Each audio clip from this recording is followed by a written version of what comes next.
kasih atas kesempatan yang diberikan kepada saya. Perkenalkan, nama saya Hendrikus Darmayanto, NIM 18100-123.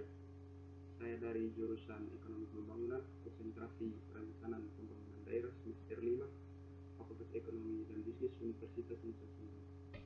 Di sini saya akan menjelaskan tentang konsep dasar perencanaan dan pembangunan.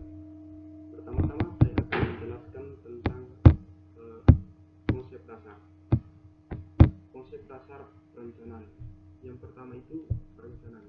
Dari definisi perencanaan ada beberapa poin yang perlu dijelaskan. Di sini yang pertama itu dipandang dari sudut pandang kegiatan dasar manusia yang terkandung dalam tingkah laku manusia pada semua tingkatan masyarakat. Di sini menjelaskan bahwa perencanaan adalah proses pemikiran dan tindakan manusia yang berorientasi ke masa depan. Ditinjau dari pilihan rasional, perencanaan itu sendiri adalah suatu proses untuk menentukan tindakan-tindakan di masa depan yang sesuai melalui suatu tahapan pemilihan. Yang ketiga itu ditinjau dari sudut pandang pemecahan masalah. Perencanaan adalah proses pemecahan masalah yang ditunjukkan pada jenis-jenis masalah yang spesifik. Adapun analisis proses perencanaan, yang pertama itu adalah ada diagnosis dia punya masalahnya. Jadi di dalam suatu menganalisis perencanaan ada yang namanya diagnosis masalah. Yang kedua itu ada perumusan tujuan. Yang ketiga itu ada proyeksi dan perkiraan. Yang keempat itu ada pengembangan alternatif.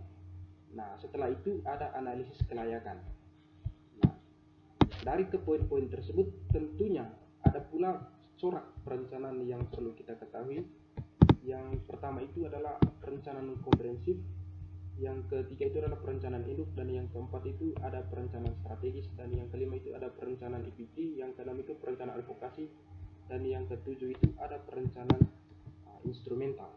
Dari beberapa poin tersebut juga tentunya perencanaan itu memiliki kaitannya dengan teori politik. Mengapa demikian? Karena dalam suatu merencanakan sesuai dengan dari pandangan perencanaan menurut ditinjau dari sudut pandang rasional, perencanaan itu adalah suatu proses untuk menentukan tindakan-tindakan masa depan yang sesuai melalui tahapan pemilihan.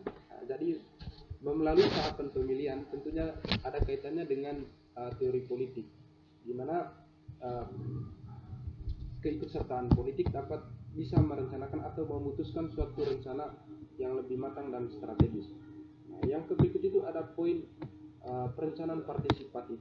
Dari kaitannya politik tentunya perencanaan itu mempunyai hal yang membawa suatu perubahan yang lebih baik, tentunya membawa perencanaan itu yang lebih partisipatif lagi. Oleh karena itu dari konsep dasar perencanaan itu tadi, bagaimana kaitannya dengan perencanaan pembangunannya?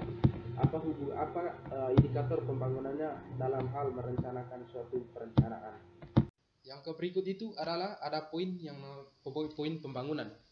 Dalam poin pembangunan itu sendiri, di mana penjelasan bahwa pembangunan itu adalah suatu proses transformasi ke hal-hal yang lebih baik dari hal yang sebelumnya. Itu adalah pembangunan itu adalah inti katanya itu adalah proses transformasi ke hal yang lebih baik yang berorientasi pada masa yang akan datang.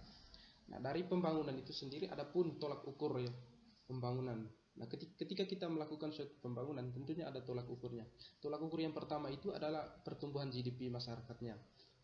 Ketika pembangunan itu sudah kita jalankan atau sudah kita nikmati, tentunya pertumbuhan GDP masyarakat juga akan lebih baik. Yang kedua itu ada dia punya pendapatan per kapitanya. Pertumbuhan pembangunan dapat juga menambahkan pendapatan per kapita bagi masyarakat. Yang ketiga itu adalah kesempatan kerja. Di mana kalau pembangunan itu secara berkelanjutan terus ada, tentunya kesempatan kerja juga tentu semakin banyak. Yang ketiga, empat itu ada tingkat kemiskinan. Kemiskinan ini pembangunan ini juga dapat membawa kemiskinan dapat berubah, di mana sebelumnya itu angka kemiskinan lebih menurun, dapat juga membawa hal yang lebih baik.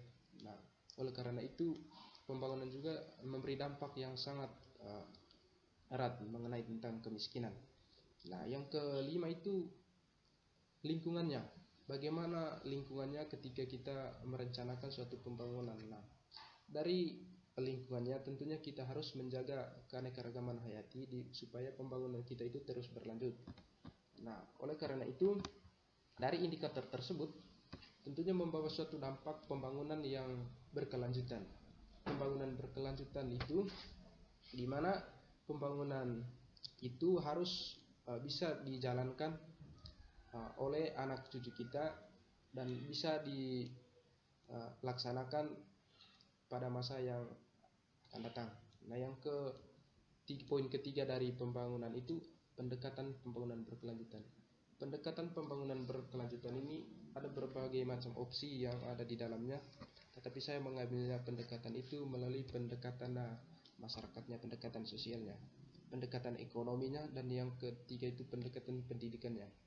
Nah, yang keempat itu ada dimensi pembangunan berkelanjutan. Dimensi pembangunan berkelanjutan di sini di mana pencapaian pembangunan itu apakah merata atau tidak. Nah, di sini kita melihat bahwa perlunya dimensi pembangunan di mana pembangunan itu tidak hanya diprioritaskan kepada hal-hal yang tertentu, tapi dimanfaatkan secara penuhnya oleh masyarakat secara keseluruhan.